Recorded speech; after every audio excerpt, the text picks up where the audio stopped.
Nous sommes ensemble pour une demi-heure d'information. Madame, Messieurs, bonsoir et bienvenue au journal.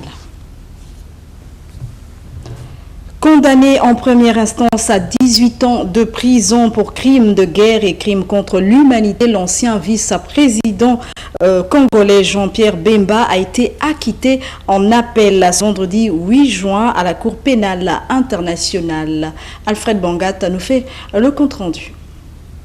Le jugement de première instance a été cassé d'abord pour une erreur de procédure. Entre la notification des charges et leur confirmation, le bureau du procureur avait rajouté plusieurs crimes à l'actif de Jean-Pierre Bemba. Or, pour la majorité des juges d'appel, la chambre de première instance n'aurait pas dû en tenir compte et Bemba aurait dû être condamné pour un seul meurtre, 20 viols et 5 actes de pillage. 3 juges sur 5 ont estimé que le jugement devait être annulé et l'ancien vice-président congolais acquitté, car les juges de première instance n'ont pas tenu compte d'un certain nombre d'éléments qui pouvaient constituer des circonstances atténuantes, notamment le fait qu'il ait écrit aux autorités pour les avertir qu'ils n'avaient pas tous les moyens d'enquêter en Centrafrique, ou encore qu'il n'était nécessairement pas responsable du fait que les enquêtes étaient mal faites par ses services. La décision de 3 juges sur 5 suffit pour le faire acquitter, mais pas pour le faire libérer immédiatement. Car, comme l'a rappelé la présidente de la Cour, Jean-Pierre Bemba est poursuivi dans une seconde affaire pour subordination de 14 témoins. Il avait été condamné à 1 an de prison en première instance. L'appel est pendant. Toujours à l'international, démarrage des travaux du G7, du sommet du G7 ce vendredi au Canada. Les discussions s'annoncent houleuses entre les États-Unis d'Amérique et les 6 membres du groupe. Le commentaire de Jérémy Bakwa. Les dirigeants de 7 pays les plus industrialisés du monde se retrouvent ce vendredi au Canada pour un énième sommet du G7. Allemands, Américains, Anglais, Canadiens, Français, Italiens et Japonais vont discuter pour harmoniser leurs positions sur les sujets brûlants de l'heure, notamment la hausse des tarifs douaniers sur l'acier provenant de l'Europe, du Canada et du Mexique vers les États-Unis, mais aussi de l'accord de Paris sur le climat et celui sur le nucléaire iranien. Selon les observateurs de la politique internationale, le président américain Donald Trump se retrouve seul contre tous à cause de sa politique commerciale protectionniste concernant l'acier. Mais aussi depuis un certain temps, le locataire de la Maison-Blanche défie les décisions internationales, le cas de sa sortie unilatérale de l'accord de Paris, puis l'accord sur le nucléaire iranien, accord pour lequel les Européens demandent que le dialogue soit maintenu avec l'Iran. Comment les 7 vont-ils harmoniser leurs violents? En tout cas, les discussions s'annoncent très rudes. Chez nous, à Brazzaville, à quelques jours du bac général, le ministre de l'enseignement primaire, secondaire et de l'alphabétisation, Anatole Koliné-Makosso, a mis en garde le 6 juin dernier contre toutes les velléités de fraude lors du déroulement de l'examen. Le commentaire de Saint-Cyr Modeste à Mafuta Paris. Avant le démarrage, le 13 juin, des épreuves écrites du baccalauréat général qui ouvrent la voie des études supérieures. Le ministre de tutelle est à pied d'œuvre pour sa bonne organisation. Après avoir fait le tour de la quasi-totalité des départements du pays, où il a rencontré élèves et enseignants, Anatole Koliné-Makosso a donné certaines consignes aux membres du jury dans le cas de l'accomplissement de leur mission.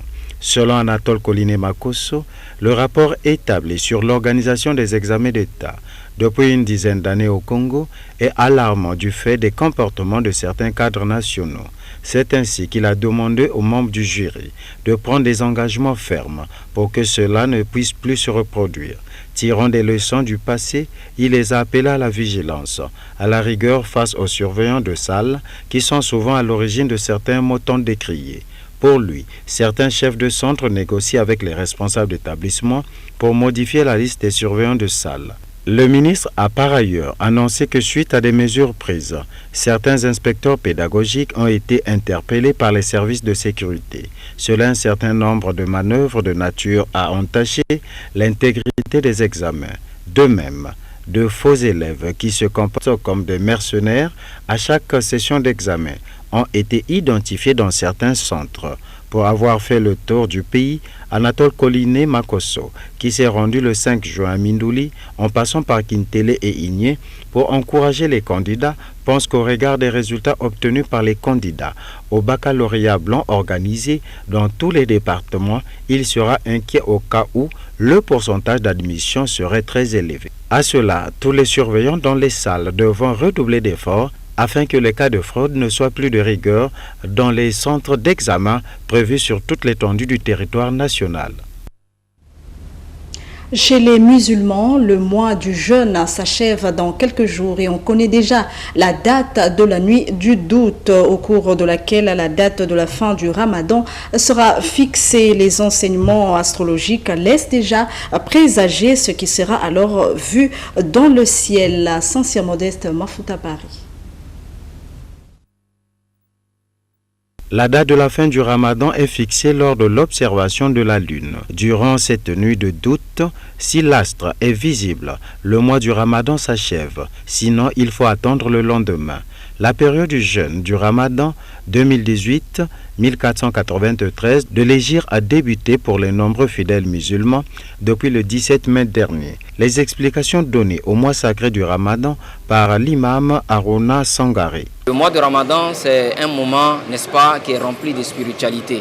C'est une période que Allah subhanahu wa ta'ala a donné comme cadeau aux musulmans afin que les musulmans puissent s'approvisionner en foi, en crainte d'Allah subhanahu wa ta'ala. Car Dieu même il nous dit dans le verset de la légifération ou de l'obligation du jeûne du mois de Ramadan, Ya ayyuhalladhina amanu kutiba alaykumus siyamu kama kutiba alal ladhina min qablikum la'allakum tattaqun. Ô vous qui avez cru, le jeûne du mois de Ramadan vous a été prescrit, comme cela a été le cas pour les communautés qui vous ont précédé. Ainsi vous allez atteindre la piété. Alors l'objectif phare du jeûne, c'est d'atteindre la piété, la crainte d'Allah subhanahu wa ta'ala. Et le jeûne va nous apprendre d'autres choses également, telles que la patience, le pardon, la détermination. Toutes ces choses-là, nous pouvons les apprendre, Inch'Allah, dans le jeûne. Quant à la date de la nuit du destin, bénie pour les croyants et symbolisant la révélation du Coran et son voyage jusqu'à la mosquée Al-Aqsa, elle se situe chaque année en fin du mois du Ramadan et devant s'arrêter autour du début de la semaine prochaine. L'imam a évoqué certains faits liés au mois sacré du Ramadan pour les musulmans. Le jeûne du mois de Ramadan est l'un des piliers, les 5 piliers sur lesquels l'islam est fondé. Alors un musulman qui dit j'ai pris et je ne gêne pas, et qui rejette le jeûne, qui n'a pas d'excuse, mais ce dernier-là n'est pas considéré comme un bon musulman.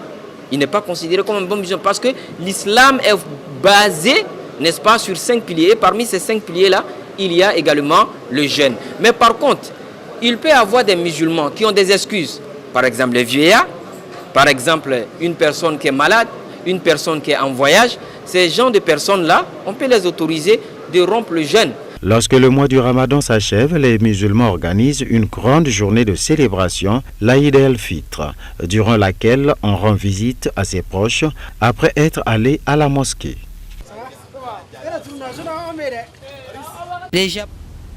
Plusieurs quartiers sont en train de voir le jour dans la capitale économique, comme d'ailleurs un Goyo dans le 6e arrondissement. Un autre occupé il y a déjà plus de 4 ans et surnommé Japon. Les Silozolo et Cliff Bomengo nous font découvrir ce quartier. Les Japonais, c'est les jeunes qui étaient d'abord ici avant, qui a surnommé les quartiers le nom du Japon. Créé aux abords de l'océan Atlantique, le quartier Japon est assez habité. Les populations de ce quartier respirent de l'air frais que rejette l'océan. Le sable de la mer à plusieurs endroits constitue une difficulté pour les habitants. Le long de l'avenue principale, l'éclairage public est fonctionnel. Contrairement à d'autres quartiers de la ville océane, l'électricité est en abondance au quartier Japon. Nous avons l'électricité à 100%. Ça, il n'y a pas de problème. Pour la sécurité des populations, malgré l'absence d'un poste de police de proximité, aucun cas de banditisme n'a été déclaré jusqu'ici. Restons au quartier Japon et cette fois-ci pour parler des difficultés que rencontrent ces populations. On retrouve les Silozolo et Cliff Bomengo. S'agrandissant du jour le jour, les populations se plaignent des difficultés qu'ils rencontrent au quotidien. Il n'y a pas de pompe. Hormis les forages, nous on souffrait ici. Comme les gens ont fait leur forage, c'est là où nous avons l'eau. La SN2 n'existe pas dans le quartier Japon. Bon, il y a un problème de déplacement. Là, vous-même, vous avez vu l'avenue là. C'est une grande avenue qui est abandonnée. Chaque instant, ils viennent prendre les mesures, mais ils n'arrangent pas l'avenue. C'est là où nous souffrons. Nous avons les écoles privées, quelques écoles privées dans le secteur, mais quant à l'hôpital, il n'y a rien ici. On a fabriqué les marchés là pour que les gens puissent vivre au moins. Mais quand on a tracé les quartiers, on n'avait pas réservé les places de marché. On n'a pas les hôpitaux. Il faut partir jusqu'à Chimbamba. Quelqu'un peut mourir en route. On n'a pas de taxis. Les Sonsons, pourtant l'avenue est bien pour faire rentrer les bus ou les Sonsons. Mais il n'y en a pas.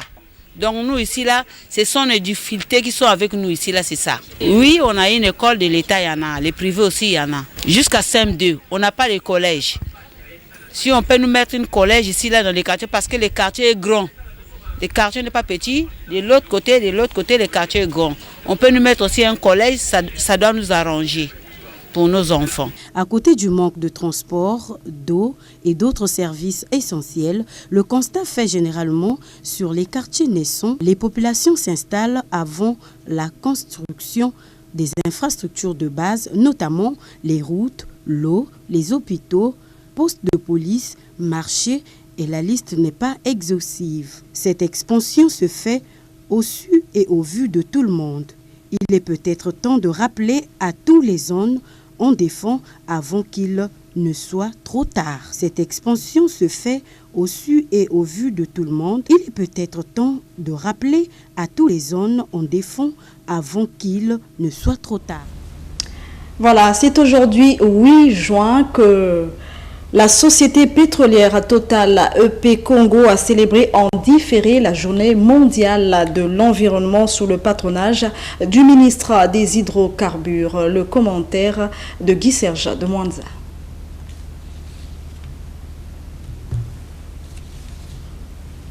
Nous disions que c'est aujourd'hui 8 juin que la société Total EP Congo a célébré en différé la journée mondiale de l'environnement sous le patronage du ministre des Hydrocarbures. Guy Serge de Mwanza signe ce reportage.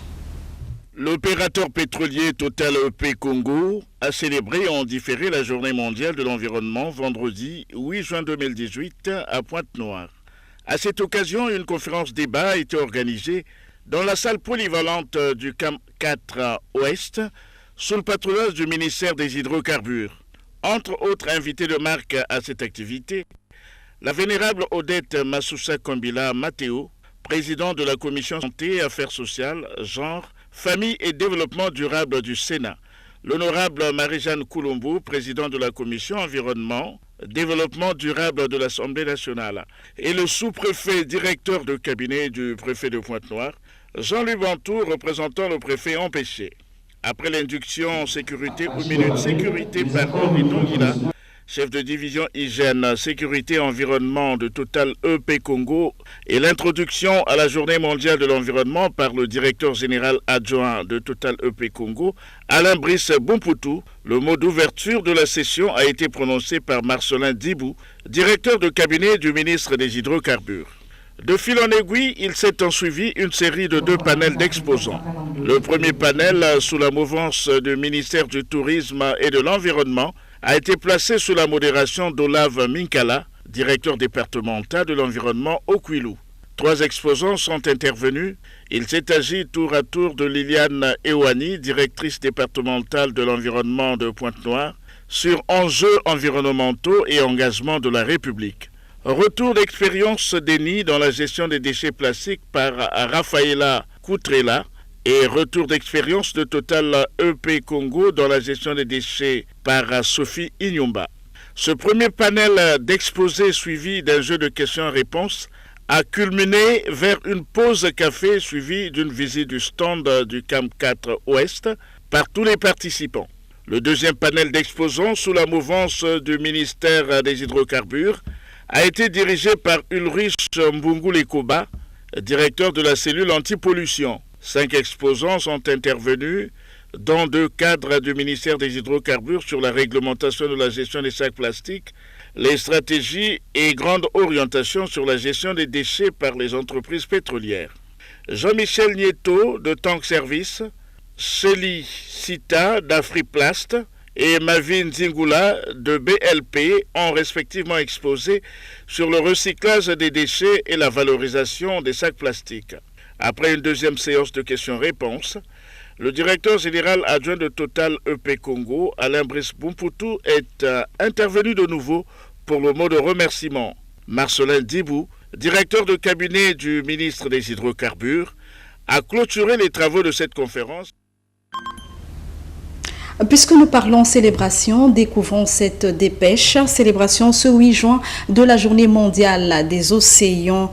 Journée proclamée il y a 10 ans à l'occasion du sommet de la Terre et des Nations Unies tenu à Rio de Janeiro. Cette journée vise à nous rappeler le rôle des océans comme source de vie partout dans le monde. Voilà, madame, monsieur, c'est ici que nous mettons un terme à cette édition. Merci à tous de votre aimable attention. On se retrouve demain.